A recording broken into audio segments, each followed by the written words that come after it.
অনলাইনে যত ব্যবসা চলতেছে, অনলাইন ব্যবসা আছে না, এও কিন্তু দাজ্জালি ফিতনার এক কিসম। আমি যারা খেয়ে গেছি দেখি করাতের অ্যাড দিচ্ছে, এটা গাছ কাটা করাত না, একজনের দাওয়াইনি কুপাইয়ে একটা বাঁশ কাটতে পারতেছে না, আপনারা তো দেখছেন। এর মধ্যে একজন করাত একখানা নিয়ে দিল, বাঁশ এক পয়সা কেটে ফেলে দিল, এইরকম মোটা একখান গাছ 2 পয়সা কেটে ফেলে দিল। আমি বললাম যে বাড়ি তো কাটাকাটি একটু লাগে, তা আমি একখান অর্ডার দিই। অর্ডার দিছি 800 টাকা এনেছে, একটুকু এখন ছুরির মতো করা, তাই দিয়ে এখন কুঞ্চিও কাটা যায় না। অথচ ইউটিউবে এমন ধোঁকা দিয়েছে যার ধোঁকায় পড়তে বাধ্য হয়ে গেছি। হাজার হাজার চলতেছে দাজ্জালি ফিতনা। আর সবচাইতে বড় হলো পশ্চিমারা আমাদের মাঝে দাজ্জাল হিসেবে আসছে। ব্যারাক দাজ্জাল, অ্যাডামস দাজ্জাল, কারিতাস দাজ্জাল, বিআরডিবি দাজ্জাল, গ্রামীণ ব্যাংক দাজ্জাল, আশা দাজ্জাল, প্রশিকা দাজ্জাল, এইরকম যত এনজিও আছে সব এনজিও দাজ্জাল। বাম হাতে তাদের বস্তা ভরা টাকা আর ডান হাতে তাদের অস্ত্র, বাম হাতের বস্তা ভরা টাকা, ডান হাতে অস্ত্র।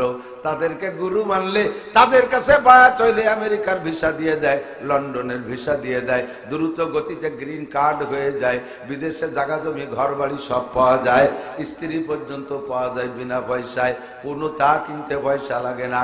এগুলো চেলা দাজ্জাল। অরিজিনাল দাজ্জাল যখন আসবে, একে ধ্বংস করার জন্য আসবে মাহদী আলাইহিস সালাতু ওয়াস সালাম, তার আগে আসবে ঈসা আলাইহিস সালাম। এই দাজ্জালের আবির্ভাবের পরে হযরত ঈসা আলাইহিস সালাম আসবে তাকে ধ্বংস করার জন্য, এরপরে আসবে মাহদী আলাইহিস সালাম।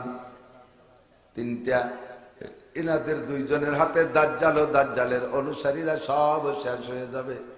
দাজ্জাল লাস্টে যে ধরবে এক বুড়োরে, একজন ইমানদার বুড়োকে বলবে কুল রব্বি, তুই আমাকে আল্লাহ বল, রব বল। তো বুড়ো বলবে তোরে রব বলবো কে, তোর কি ক্ষমতা আছে? কয় তোমার রব যা পারে আমি তা পারি। তো বুড়ো বলবে ইন্না রাব্বি ইউহয়ী ওয়া ইউমীত, আমার রব তো মারতেও পারে বাঁচাইতেও পারে। আল্লাহ মারতেও পারে, কতক্ষণ পারে, মরাডারে বাঁচাইতে পারে। বলার সঙ্গে সঙ্গে দাজ্জাল বলে ওয়া আনা উহয়ী ওয়া উমীত, আমিও মারতে বাঁচাইতে পারি। এবার বুড়ো বলবে তাহলে তুমি মারিয়ে বাঁচাই দেখাও। বলার সঙ্গে সঙ্গে বুড়ো রে দাজ্জাল দাও দিয়ে কোপ দিয়ে 2 ভাগ করে ফেলবে। বুড়ো মারা গেছে। ইতিমধ্যে আবার 2টা টুকরোকে এক জায়গা করে কবে কুম বীজ, কুম দাঁড়ায় যাও, সুস্থ হয়ে যাও, জীবিত হয়ে যাও। বুড়ো আবার তাজা হয়ে যাবে। তাজা হওয়ার পরে বুড়োকে বলবে তুমি কিছুক্ষণ আগে 2 টুকরা হয়ে মারা গেছিলে, তা কি তোমার মনে আছে? হ্যাঁ, তুমি মেরে ফেলছিলে, এখন আবার তোমার আমি বাঁচাইছি, তা তো দেখলে, তাহলে আল্লাহর যে গুণ তা তো আমার মধ্যে আছে, তা তুমি পাইলে, এবার আমাকে রব বলবা কিনা? এবার বুড়ো বলবে আমার এখন 100% একিন হয়ে গেছে তুই সেই দাজ্জাল। আগে একটু সন্দেহ ছিল যে সেই দাজ্জাল না কোন দাজ্জাল, তুই যখন আমার মারিয়ে বাঁচাতে পারছিস তাহলে বুঝছিস যে অরিজিনাল তুই দাজ্জাল, তোরা জীবনেও কোনদিন রব বলবো না। এবার দাজ্জাল আর ওই বুড়োকে দ্বিতীয়বার মারতে পারবে না। এমন করে কিছু আল্লাহ ওয়ালা দিনদার ইমানদার পরহেজগার মানুষ থাকবে, তাদেরকে দাজ্জাল ক্ষতি করতে পারবে না। অঞ্চলের অনেক অনেক উলামায়ে কেরাম, আইম্মায়ে মাসাজিদ, মাদ্রাসার আজিজাম তুলাবা, অত্র মাদ্রাসার সুযোগ্য সুদক্ষ প্রবীণ মোহতামেম সাহেব হুজুর ও আসাতেজায়ে কেরাম, প্রাণপ্রিয় দেশবাসী, আল্লাহ তাবারক ওয়া তাআলা শাহী দরবারে সর্বক্ষণ আমাদের পক্ষ থেকে অসংখ্য শুকর। যেহেতু আমরা অবিরাম আল্লাহ পাক রব্বুল আলামিনের অসংখ্য নিয়ামত উপভোগ করছি, ব্যবহার করছি, সর্বোপরি আল্লাহ পাক আমাদেরকে সুস্থতার সাথে হায়াত দিয়েছেন, বাঁচায় রেখেছেন, এবং এই অঞ্চলের লক্ষ লক্ষ মানুষের মধ্য থেকে বাছাই ছাঁটাই করে আজকে এই সাময়িক জান্নাতের বাগানে বসার জন্য, কিছুক্ষণ বসবাস করার জন্য আল্লাহ পাক আমাদেরকে উপযোগী মনে করে, যোগ্য মনে করে ডেকে এনেছেন এবং বসার তৌফিক এনায়াত করেছেন। এজন্য শুকর আদায় করি আলহামদুলিল্লাহ। এবং আল্লাহ পাক রব্বুল আলামিন ঈশার নামাজ বা জামাত আদায় করার তৌফিক দিয়েছেন, আবারও শুকর আদায় করি আলহামদুলিল্লাহ। অনেক দিন আগে মাদ্রাসায় এসেছিলাম, মোটর সাইকেলে চলাফেরা করতাম। তো রাত্রে মাহফিলের পরে সকালে, সে সময় রাত্রে থেকে যেতাম, আমার সাথে গাড়ি চালাইতো, মোটর সাইকেল চালাইতো মজিবার দারোগা বুড়ো। ভোরবেলা ফজরের নামাজ পড়ে বেরোইছি, প্রচন্ড কুয়াশা। তো বাড়ি যাব, তো উঠেই বাম দিক যাব, কেষ্টপুর বাজার হইয়া। গেট থেকে বের হইয়া বাম দিক না যাইয়া চলে গেছে এই দিক, পুরো সরভদ্রসন পিএস খালি ঘুরে টুরিয়া কোন কোন জায়গাতে যেন আবার এই জায়গা আসছি। দেখি মাদ্রাসার একটা ছেলে ওই জায়গা বাইরে। তো ওরা আমি জিজ্ঞেস করতেছি, এটা কোন মাদ্রাসা, এখানে মাহফিল কবে? তো কয়েক গত রাত্রি আপনি এই জায়গা ওয়াজ করলেন না, আমি আপনার খেদমতে ছিলাম, মনে নেই? আমি বললাম, 2 ঘন্টা কোন দিয়ে গাড়ি চালালাম, ওই যে কুয়াশার মধ্যে বেরোয় গেছি, আর আসার সুযোগ পাইনি। শুক্রিয়া যে হুজুররে আমি সে সময় যেমন দেখে গেছি, সে সময় আমার দাড়ি পাকে নাই, আমি পাইকা বুড়ো হয়ে গেছি, হুজুর সেই রকমই রয়েছে। হুজুরকে আল্লাহ তাআলা এভাবে সুস্থতার সাথে হায়াতে তয়বা বাড়াই দিক, সবাই বলে আমিন। দেখতে দেখতে হায়াত শেষ হয়ে যাচ্ছে। ও রহি হায় অমর মিসলে বরফ গল, মানুষের হায়াত বরফের মতো। বড় এক চাক বরফ নতুন করে এনে রেখে দেবেন, কিভাবে গলতেছে চোখে বোঝা যায় না, অথচ ধীরে ধীরে ছোট হতেই তালে আছে, ছোট হতেই তালে আছে। যাদের বয়স 60-70, আমরা বলি বয়স বেড়ে গেছে, অনেক বয়স হয়ে গেছে। 70 বছর বয়স মানে অনেক বয়স হয়ে গেছে, বয়স বেড়ে গেছে। আসলে বয়স বাড়ছে না কমছে? আপনার বয়স 70 হয়ে গেছে, বরাদ্দ আছে 80, তার থেকে 70 চলে গেলে বয়স বাড়ছে না কমছে? কমছে, বয়স বাড়ে নাই। প্রতিনিয়তি আমাদের বয়স কমতে তালে আছে, ঠিক না? আমার মা আমাকে বলতেন, বাবা আমাদের ছুটি শেষ। আল্লাহ পাক রূহের জগৎ থেকে দুনিয়ায় আমাদেরকে ছুটি দিয়ে পাঠাইছে কিছুক্ষণের জন্য। সেনাবাহিনীতে চাকরি করে 2 মাস, মাঝে মাঝে বছরে 2 মাস ছুটি পায়। যেদিন বাড়ি আসে সেদিন পয়সা করি পকেট ভরে নিয়ে আসে, খাবার দাবার নিয়ে আসে, বউ থাকলে শাড়ি চুড়ি নিয়ে আসে, ছেলে মেয়ে থাকলে ছোটদের জন্য অনেক কিছু নিয়ে আসে, আব্বা মা থাকলে তাদের জন্য নিয়ে আসে। আসার সময় অনেক পয়সা করি নিয়ে আসে, আর 2 মাস টাইম সামনে, একটা আনন্দ নিয়েই আসে বাসায়। প্রথম দিক দিয়ে কোনো চিন্তা থাকে না, 1 মাসের মধ্যে কোনো চিন্তা নাই, 1.5 মাসের মধ্যে কোনো চিন্তা নাই, 1.25 মাসের মধ্যে মাথায় কিছু আসে না। শেষের দিক যাইয়া 2-4 দিন থাকতে রাত্রে শুয়ে শুয়ে লম্বা একটা হাই ছাড়ে। বউ জিজ্ঞেস করে, সবই তোমার আছে, আমিও তোমার কাছে আছি, এত লম্বা হাই ছাড়ো কেন? তো হাই ছাড়ে আর কি কয়, ছুটি শেষ। কতক্ষণ কি কয়, ছুটি শেষ, আর মাত্র 3 দিন, পরের দিনকে আর মাত্র 2 দিন, পরের দিনকে আর মাত্র 1 দিন, পরের রাত্রে ঘুমাই না, খালি কান্দে। এই ছুটি শেষ, 2 মাস ছুটি, আবার চাকরিতে জয়েন করবে, আবার তো আর একদিন ইনশাআল্লাহ বেঁচে থাকলে আবার 1 বছরের পরে যে এরকম 2 মাস ছুটি পাবে, ঠিক না? রূহের জগৎ থেকে আল্লাহ পাক আমাদেরকে কেউরে 10, কেউরে 20, কেউরে 30, কেউরে 40, 50, 60, 100ই না ধরলাম, এই একটা ছুটি দিয়ে পাঠাইছে। কিন্তু এই ছুটিটা শেষ হয়ে যাওয়ার পরে আবার কি আমাদেরকে দুনিয়ায় ছুটিতে পাঠাবে? আর পাঠাবে না। এ দুনিয়া যত লম্বা হায়াত পান না কেন, দুনিয়ার হায়াত আল্লাহ পাক নিজেই বলেন, অমাল হায়াতুদ দুনিয়া ইল্লা কালিল, এ দুনিয়ার জিন্দেগি একেবারে কম। একটা কথা ফাঁকে বুঝে নেন, সকলে লক্ষ্য করবেন, আল্লাহ যাকে কম বলে তার চেয়ে কম হতে পারে, আর আল্লাহ যাকে বেশি বলে তার চেয়েও বেশি হতে পারে না। আল্লাহ আল্লাহর রসুল যাকে ভালো বলে তার চেয়ে ভালো হতে পারে না। আল্লাহ আল্লাহর রসুল যাকে খারাপ বলে, মন্দ বলে, তার চেয়েও মন্দ হতে পারে না। তো দুনিয়ার হায়াতকে আল্লাহ পাক নিজেই বলছেন কলিল, কম। আর আখিরাতের হায়াত সম্পর্কে আল্লাহ কি বলেন? ওয়া ইন্নাদ দারাল আখিরাতা লাহিয়াল হায়াওয়ান। আসল হায়াত আর জীবনই হলো আখিরাতের জীবন। এ দুনিয়ায় একদিন আমি ছিলাম না, বর্তমানে আছি।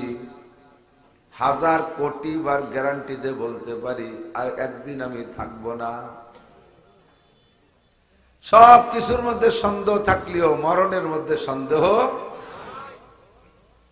আল্লাহর মধ্যেও সন্দেহ থাকতে পারে অনেকের। আল্লাহরে দেখলাম না, থাকতেও পারে নাও পারে, হুজুররা বলু বালা দিয়ে পয়সা করে নিয়ে খাইয়ে দিয়ে বাঁচতেছে, আল্লাহ নাও থাকতে পারে। আল্লাহকে ঠিক আছে তুমি সে কথা বললে বলতে পারো, জান্নাত নাই বললে বলতে পারো, জাহান্নাম নাই বললে বলতে পারো, কোরআন অস্বীকার করলে করতে পারো, তুমি দুনিয়ার সব কিছু অস্বীকার করতে পারো, কোরআনেরও সব কিছু অস্বীকার করতে পারো, আমি তোমার মুখ চিপে ধরবো না। তবে তুমি একটা জিনিস অস্বীকার করতে পারবে না, সেটা হলো মরণ। কুল্লু নাফসিন যায়িকাতুল মাউত, প্রত্যেকটা প্রাণী সকলের মরতেই। এই মরণকে আরবিতে বলে মৌত। তো এই মৌতের আরেক নাম কিয়ামত। মৌতের আরেক নাম এই কিয়ামত। 3 প্রকার। কয় প্রকার? 3 প্রকার কিয়ামত। একটা হলো কিয়ামতে উজমা, আরেকটা কিয়ামতে উস্তা, আরেকটা কিয়ামতে সুগরা। সবচেয়ে বড় কিয়ামত, মধ্যম কিয়ামত, ছোট কিয়ামত। সবচেয়ে বড় কিয়ামত, মধ্যম কিয়ামত, ছোট কিয়ামত। সবচেয়ে বড় কিয়ামত আন্তর্জাতিক কিয়ামত, সে সময় কিচ্ছু থাকবে না। কুল্লু শাইইন হালিকুন ইল্লা ওয়াজহুল্লাহ, আল্লাহ ছাড়া কেউ থাকবে না, সব শেষ। মধ্যম কিয়ামত সব থাকবে, ফাঁকে ফাঁকে এক একটা জাতি গোষ্ঠীকে আল্লাহ তাদের আচরণে হয় দুনিয়ার থেকে শেষ করে দেবে, অথবা জীবদ্দশায় তাদের এমন ভাবে আটকায় রাখবে যে মুখ বের করে কথা বলার কায়দা থাকবে না। যেমন কওমে আদ, এদেরকে আল্লাহ তাআলা শেষ করে দিয়েছে, একটাও নাই। দুনিয়ার সব আছে, কওমে আদ নাই। দুনিয়ার সব আছে, কওমে সামুদ নাই। দুনিয়ার সব আছে, কওমে হুদ নাই। দুনিয়ার সব আছে, কওমে লূত নাই।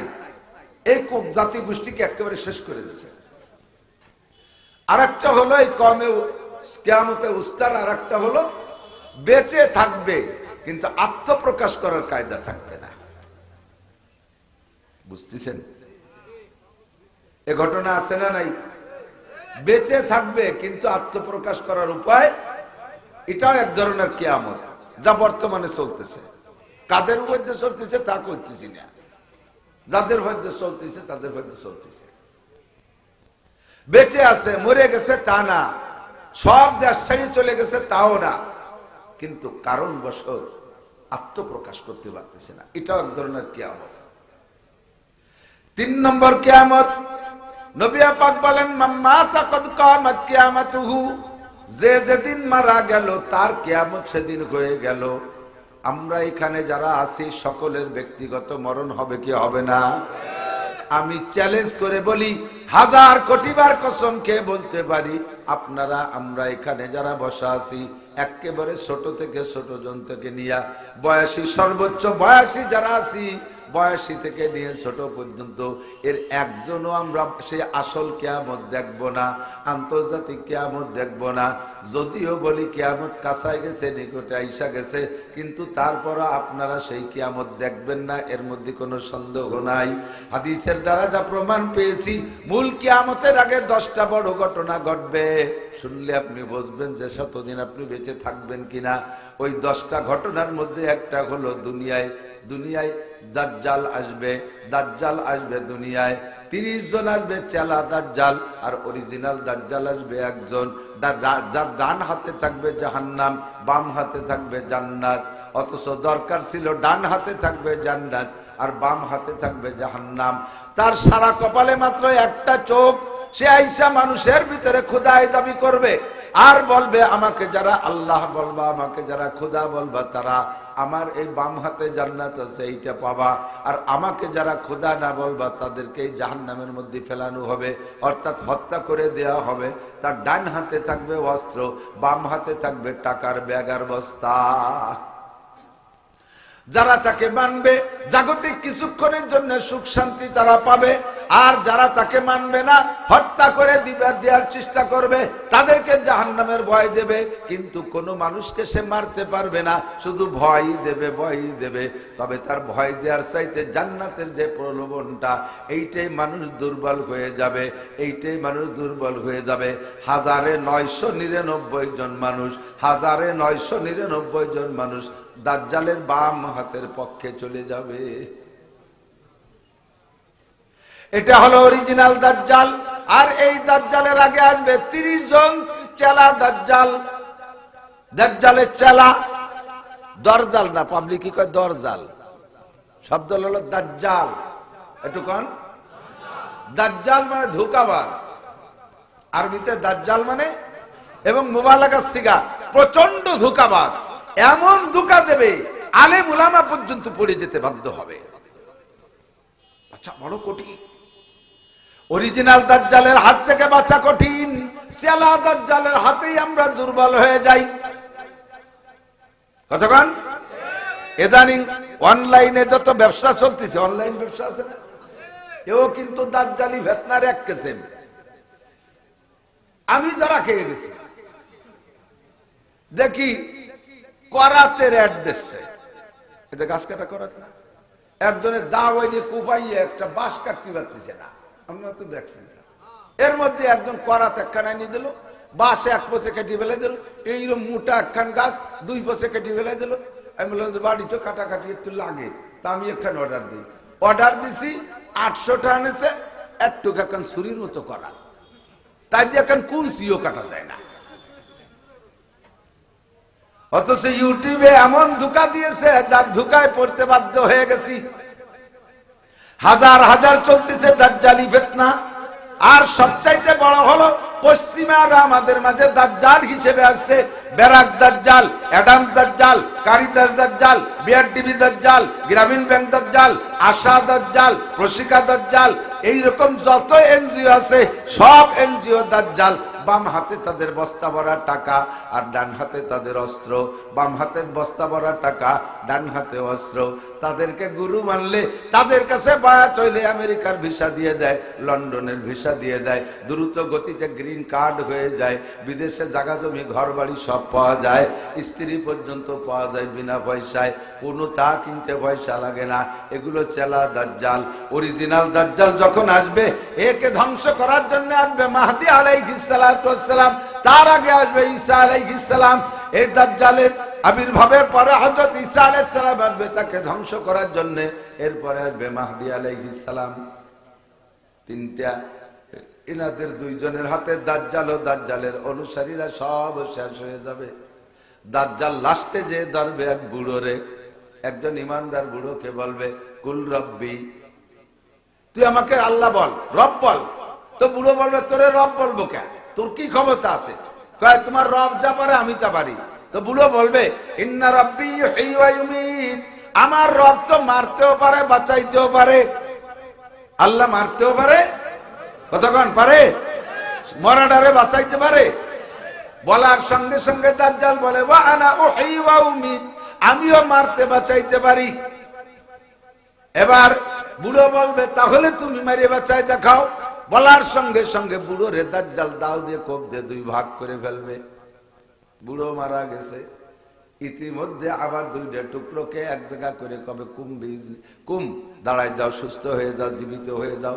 বুড়ো আবার তাজা হয়ে যাবে।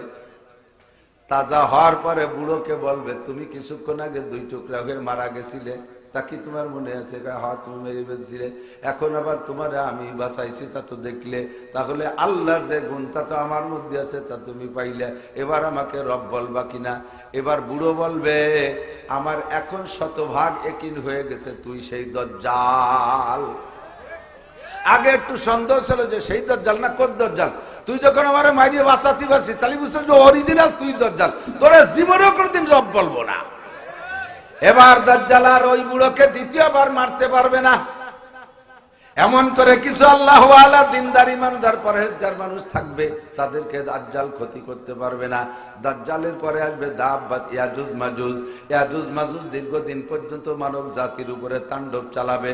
আসমান থেকে বিশাল একটা বৃষ্টি হইয়া ইয়াজুজ মাজুজের বংশ ধ্বংস হয়ে যাবে। এরা পয়সা চলে যাবে সাগরে। মানুষের পায়ের নিচ দিয়ে হাঁটু পরিমাণ রক্ত পরিমাণ হবে, হাঁটু পরিমাণ প্রায় রক্ত হয়ে যাবে। ইয়াজুজ মাজুজের রক্তে রঞ্জিত হয়ে যাবে, দুনিয়াটা গন্ধ গন্ধ হয়ে যাবে। বিশাল একটা বৃষ্টিতে ভাসায় নিয়ে সাগরে নিয়ে চলে যাবে। এর কিছুদিন পরে আসবে দাব্বাতুল আরদ, একটা প্রাণী আসবে চতুষ্পদ জন্তু, এত বড় বডি, তার বসতে 1 বিঘে জায়গা লাগবে। 4টে পা আছে গরুর মতো, ঘোড়ার মতো, মানুষের মতো 2টা হাত থাকবে, আবার পরীর মতো পাখির মতো 2টা ডানা থাকবে, উঠতেও পারবে হাঁটতেও পারবে। এই প্রাণীটা সারা দুনিয়ায় 40 দিনের ভিতরে বিচরণ করবে। ও কোনো যানবাহনে গাড়ি ঘোড়ায় উঠবে না। সারা দুনিয়াকে 40 দিনের ভিতরে একটা চক্কর লাগাইয়া সারা দুনিয়ার মানুষকে 2 ভাগে বিভক্ত করবে। ওর ডান হাতে থাকবে মুসা আলাইহিস সালামের লাঠি, বাম হাতে থাকবে সুলাইমান আলাইহিস সালামের আংটি। প্রত্যেকটা মানুষের কপালে যাইয়া আংটি দিয়ে ছোঁয়া লাগাবে। এই কম্পিউটার আংটি চোখে কপালে ছোঁয়া লাগানোর সঙ্গে সঙ্গে মুমিন যারা, ইমানদার যারা, তাদের চেহারাটা পূর্ণিমার চাঁদের মতো উজ্জ্বল হয়ে যাবে। চেহারা যখন ফর্সা হয়ে যাবে, মুসা আলাইহিস সালামের লাঠি তার ডান হাতে, ওই লাঠি দিয়ে কপালে লিখে দিবে আনতা মুমিন, তুমি ইমানদার। আর যারা বেঈমান তাদের কপালে আংটি দিয়ে ছোঁয়া দেওয়ার সঙ্গে সঙ্গে চেহারাটা ব্ল্যাকবোর্ডের মতো কালো হয়ে যাবে। ওর কপালে লিখে দেবে কাফারা, তুমি কাফের, তুমি বেঈমান। মাত্র 40 দিনের ভিতরে গোটা দুনিয়ার মানুষকে 2 ভাগ করে ফেলবে। মুমিন আর কাফের 2 ভাগ হয়ে যাবে। এই 40 দিনের ভিতরে 2 ভাগ করার পরে হঠাৎ করে দাব্বাতুল আরদ, এই প্রাণীটা হারিয়ে যাবে, জগতে থাকবে না। ইতিমধ্যে হালকা একটা বাতাস আসবে পূর্ব দক্ষিণ কোণা থেকে। এই বাতাসে যত মুমিন দুনিয়ায় যাদের কপালে মুমিন লেখা আছে, এই মানুষগুলো সাকরাতে মউত ছাড়া, মৃত্যু যন্ত্রণা ছাড়া, রোগ লাগবে না, ব্যাধি লাগবে না, কেউ মারা লাগবে না। অনায়াসে যে জায়গা আছে ওই জায়গা হঠাৎ করে পড়ে মারা যাবে। সবাই ইমানের সাথে কলেমা পড়তে পড়তে দুনিয়ার থেকে বিদায় নেবে। সব মানুষ মারা যাওয়ার পরে এদের জানাজা করার মতো একজন ইমানদার থাকবে না, কাফন দাফন করার মতো কোনো ইমানদার থাকবে না, এদের কবর খনন করার মতো ইমানদার থাকবে না। এরা যাবে কোন জায়গায়? যে জায়গা পড়ে মারা যাবে ওই জায়গা মাটি ফাঁকা হয়ে কবর হয়ে যাবে, আর ওই কবরের মধ্যে দাফন হয়ে যাবে। সমস্ত মানুষকে সামনে করে ফেরেশতারা জানাজার নামাজ পড়াবে। এই মানুষগুলো দাফন হয়ে যাওয়ার পরে দুনিয়ার একজন ইমানদারও থাকবে না, সব মানুষ কাফের আর কাফের। আল্লাহু আকবার। এই কাফেরদের উপরে 3 দিন বিশিষ্ট একটা রাত আসবে। সূর্য উঠবে না, চন্দ্র উঠবে না, আকাশে তারকা থাকবে না, দুনিয়ায় কোনো কারেন্টের বাতি থাকবে না, আগুন পর্যন্ত জ্বালাইতে পারবে না। গোটা দুনিয়া একটা বিশাল অন্ধকার থাকবে 3 দিন পর্যন্ত। 72 ঘন্টা। এই 72 ঘন্টার ভিতরে দুনিয়ায় কারবালা শুরু হয়ে যাবে। মা বাপ ভাই বোন সব বিচ্ছিন্ন হয়ে যাবে। কান্নাকাটির রোল পড়ে যাবে। বিশাল একটা ভয়াবহ অবস্থা, মনে হবে যেন কিয়ামত শুরু হয়ে গেছে। মানুষের খাদ্য সামগ্রী খুঁজে পাবে না, পায়খানা করে খাওয়া শুরু করবে, পেশাব করে পান করা শুরু করবে। এই মহাবিপদ 3 রাত 3 দিন চলার পরে পশ্চিম আকাশ থেকে সূর্য উদয় হবে, পূর্ব আকাশ থেকে না। পশ্চিম আকাশ থেকে সূর্য উদয় হইয়া মাঝ আকাশ পর্যন্ত আসবে। তবুও মানুষের ভিতরে একটা স্বস্তি আসবে। অন্ধকার তো কেটে গেছে, মোটামুটি আলোর মুখ দেখলাম, কিছুটা প্রশান্তি পাবে। আবার পশ্চিম আকাশের নিয়ম মতো সূর্যটা ডুবে যাবে। এরপরের থেকে আবার প্রত্যেক দিন অন্য দিনের মতো পূর্বাকাশ থেকে 24 ঘন্টায় দিন রাত হবে, সূর্য উদয় অস্ত হবে। এই সূর্য ব্যাকে আসার পর থেকে আর যত মানুষ কিয়ামত পর্যন্ত দুনিয়ায় থাকবে, হাজারো তওবা করলে তওবা কবুল হবে না। একে বলা হয় রদ্দে শামস। দুনিয়ার সিস্টেমকে আল্লাহ উল্টাই দিয়েছে, কাজেই এখন আর তওবা কবুল হবে না। বলা হয় নির্দিষ্ট তারিখও বলা যাবে না। তবে এই সূর্য উদয়ের ব্যাকে আসার পরে পশ্চিম আকাশ থেকে সূর্য উদয়ের 120 বছরের মতো পরে যাইয়া দুনিয়া ধ্বংস হবে, কিয়ামত হবে। যেদিন ধ্বংস হবে সেই দিন ইসরাফিল আলাইহিস সালাতু ওয়াস সালাম আল্লাহ পাকের কাছে জানতে চাইবে, আল্লাহ এখন কি সিংহায় ফু দেব? আল্লাহ পাক বলবেন আজরাইলকে পাঠাও, দেখে আসুক দুনিয়ায় কোন জায়গায় একজন মানুষ আল্লাহ বলনেওয়ালা আছে নাকি। যতক্ষণ পর্যন্ত আল্লাহ বলনেওয়ালা একজন মানুষ দুনিয়ায় থাকবে অতক্ষণ পর্যন্ত কিয়ামত হবে না। লা তাকুমুস সাআতু হাত্তা ইউকালা ফিল আরদি আল্লাহ আল্লাহ, যতক্ষণ আল্লাহ বলনেওয়ালা থাকবে ততক্ষণ কিয়ামত হবে না। আজরাইল যে রিপোর্ট দেবে না আল্লাহ এখন আর দুনিয়ায় আল্লাহ বলার কেউ নাই, ইসরাফিল আলাইহিস সালাম সিংহায় ফু দেবে, গোটা দুনিয়া ধ্বংস হয়ে যাবে, মুহূর্তের ভিতরে কিচ্ছু থাকবে না। মুহররম মাসের 10 তারিখ হবে, বার হবে শুক্রবার, একে ফুতে সব চলে যাবে। আজীব একটা কারখানা।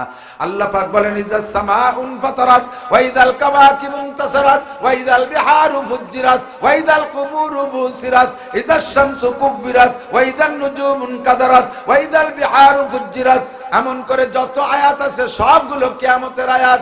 ইজা ওয়াকাতিল ওয়াকিয়া লাইসা লিওয়াকাতিহা কাযিবা খাফিদাতুর রাফিয়া ইজা রুজ্জাতিল আরদু রাজ্জা অবুসাতিল জিবালু বাসসা। পাহাড়গুলো পুতুলার মতো উঠতে থাকবে, চন্দ্র সূর্য খসে পড়বে, আসমান টাস করে ফেটে তন্ন তন্ন হয়ে যাবে, পায়ের নিচের জমিন থাকবে না, সারাটা দুনিয়া এলোমেলো হয়ে যাবে। এইটা হলো কিয়ামত। সবগুলোকে ধ্বংস করে দেবে ইসরাফিলের বুকে, আর জানগুলো কবজা করবে আজরাইল আলাইহিস সালাম।